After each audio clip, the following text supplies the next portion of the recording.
কর্মমুখী মানুষের পদচারণায় প্রায় প্রতিদিন মুখরিত থাকে মতিঝিলের এই ব্যাংক পাড়া। তবে পবিত্র রমজানের প্রথম দিনে বিকেল ৫টার আগেই প্রায় জনশূন্য এই এলাকা। প্রথম দিন পরিবারের সঙ্গে ইফতার করতে বাড়ি ফিরতে মতিঝিলের মেট্রো রেল স্টেশনে ভিড়। বিকেলে কিছুটা ভিড় থাকলেও সন্ধ্যার আগেই ফাঁকা হয়ে যায় স্টেশন। প্রথম রোজা পরিবারের সাথে কাটাতে একটু দ্রুত বাড়ির পথে যাত্রীরা। নরমালি জ্যামই থাকে, আজকে মনে হয় একটু বেশি আর কি। যে ৩টার দিকে হয়তো ভিড়টা বেশি ছিল, এখন একটু কমে গেছে, এরকম হতে পারে। প্রথম ইফতার কোথায় করবেন? বাসায়। এই জন্যই মেট্রোতে যাওয়া, তাড়াতাড়ি যাওয়ার জন্য। বাসে গেলে তো ইফতারের টাইমই চলে যাবে। এই রমজানে তো ইফতার করা ফ্যামিলির সাথে, এই জন্যই সবাই তাড়াতাড়ি ফেরা বাসায়। আমার মনে হচ্ছে একটু বেশি মনে হচ্ছে।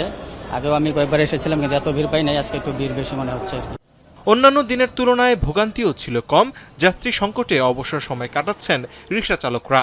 প্রথম রোজা এই কারণে মনে করেন মানুষজন যারা 4টা বাজে মনে করেন তারা মনে করে গেছে। আমরা কিছুক্ষণ আগে মনে করেন যে খেপটাই না হাঁটতে পারি নাই, মহল্লার ভিতরে গুলির ভিতরে পুরো জাপজাপ লেগে গেছে গা।